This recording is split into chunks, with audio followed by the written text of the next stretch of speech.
আসন্ন পবিত্র ঈদ উল ফিতর এবং এর পরবর্তী দিনগুলোতে আল আকসা মসজিদ বন্ধ রাখার পরিকল্পনা করেছে ইসরায়েল। অধিকৃত পূর্ব জেরুজালেমের মসজিদটির প্রশাসনিক বিষয়াবলীর সঙ্গে যুক্ত একাধিক সূত্র মিডল ইস্ট আইকে এ তথ্য নিশ্চিত করেছেন। সূত্রে জানা গেছে, ইসরায়েলি কর্তৃপক্ষ সম্প্রতি আল আকসা তদারকির দায়িত্বে থাকা ইসলামী ওয়াকফ কমিটিকে তাদের এ সিদ্ধান্তের কথা জানিয়েছেন।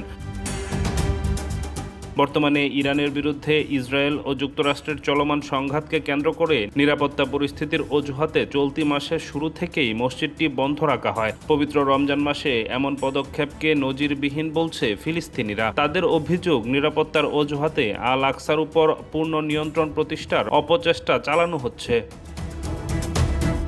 1967 সালে পূর্ব জেরুজালেম দখলের পর প্রথম রমজানে ফিলিস্তিনিরা আল আকসায় জুমার নামাজ আদায়ের সুযোগ থেকে বঞ্চিত হলেন। ফলে মুসলিম বিশ্বে ব্যাপক ক্ষোভের সৃষ্টি হয়েছে। মসজিদ বন্ধ থাকার পর থেকে বিশালে চত্বরের প্রতিটি শিফটে মাত্র 25 জন ওয়াকফ কর্মীকে প্রবেশের অনুমতি দেওয়া হচ্ছে।